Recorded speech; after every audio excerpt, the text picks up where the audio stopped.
আসসালামু আলাইকুম প্রিয় ভিউয়ার্স, শিকদার একাডেমিতে আপনাদের সকলকে স্বাগত। তো আমরা গত ভিডিওতে have to, has to, will have to, shall have to নিয়ে আমরা আলোচনা করেছিলাম। আজকে আমরা শুড এবং শুড হ্যাভ দিয়ে আলোচনা করব। তো আমরা জানি যে শুড শব্দের অর্থ কি? উচিত। এই শুড শব্দের অর্থ হলো উচিত। তার এটার অর্থ কী হতে পারে তাহলে? এটার অর্থ কি? উচিত ছিল। এটা অর্থ হলো উচিত ছিল।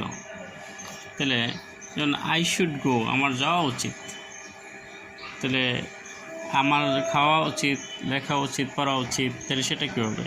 আই শুড রাইট, আমার লেখা উচিত। আই শুড হেল্প, আমার সাহায্য করা উচিত।